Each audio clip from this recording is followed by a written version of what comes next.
Hello and welcome to this video today where we're going to be looking at the setup and the running of the NC4 Plus Blue.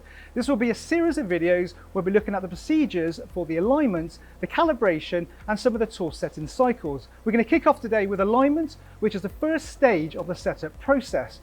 We have Ian with us today, who has worked many years on the development of the NC system. Ian, what is alignment? So alignment is part of the setup procedure of the NC4. And that is split into two stages. First of all, you have the alignment cycle, and later on we have calibration. The purpose of the alignment cycle is to get the laser beam level or perpendicular with the Z-axis, okay, and square with the X and the Y axis, okay, and also to set nominal positions for where the beam is in the working volume of the machine. Okay. Do we need any special tools for this? Yes, you need a calibration tool.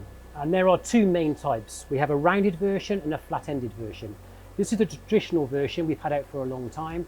This is the latest one we recommend with the NC4. Okay, and where can the customers buy these tools? Well, they're available from us, from Renishaw, but you can also buy them from your local tooling supplier. Okay, so when the system's first installed, I take it the installation engineer will align it, or the machine OEM will align it. Is this something the customer will need to do as well?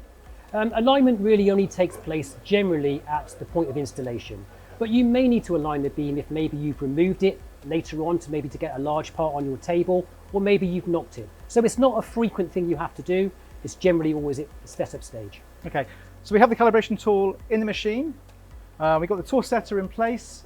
How do we go and tell the machine we need to align? Well, firstly we have to create the alignment cycle and then enter the correct cycle inputs. So we're going to start with creating the cycle first of all. So all our cycles start with G65, okay, and they start with P9860, which is the cycle number.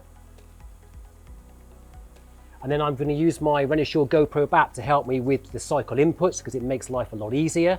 So first of all, I need to enter a D input, which is the span over which the test is going to take place. You've got to be careful here that you make the span not too big, otherwise you could hit the NC heads.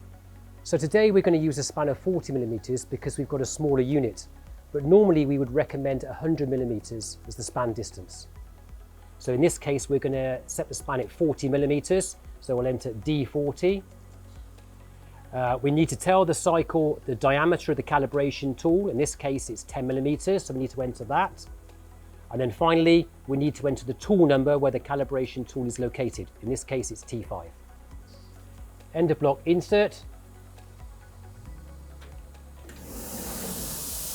The tool is in the spindle and it's nice and clean. We're now going to use the hand wheel to position the tool centrally above the beam, approximately 10 millimeters.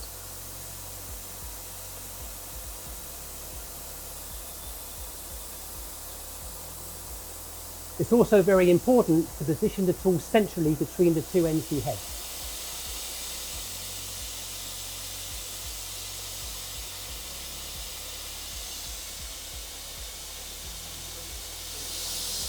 And now we're ready to press cycle start.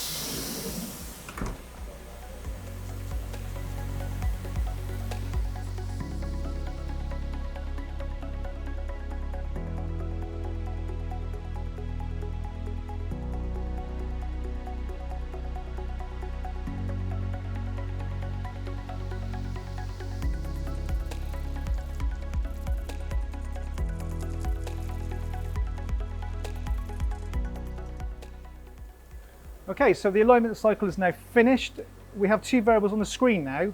One is for the Z deviation, yes, and one is for the XY deviation. Yes. What numbers are acceptable?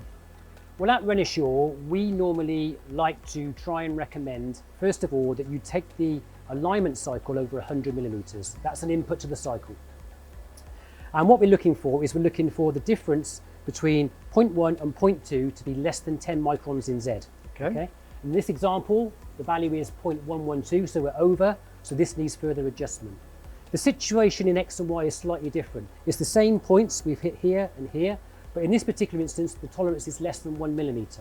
Right. In this example today, we're down at minus 0.15, so that's perfectly within tolerance, so there's no need to do any more adjustment in X and Y. We only need to make a small adjustment in Z, so we'd open the door, carry on the adjustment routine, and then rerun the cycle again to try and bring that value down. What do we need to do then to get that within tolerance? Well, we have an NC4 app which takes you through the alignment process with an animation. So what we would do is we'd follow that animation through, make the necessary adjustments, rerun the cycle. Hopefully this value would come down in tolerance, and then the whole procedure is complete. So are we actually physically moving the tool setter then to get it within tolerance? Yes, you're making some small adjustments to some screws to effectively level it up or push it down. And we keep repeating the cycle until it's within the tolerance? Generally, the typical way of doing it is to make the adjustment, run the cycle. Make the adjustment, run the cycle. So you're bringing it down and down and down and down until you're happy with it. At that point, you stop. That's the alignment now done. The next stage of the setup process is calibration, which we'll cover on the next video. So thanks for watching, see you next time, and happy tool setting.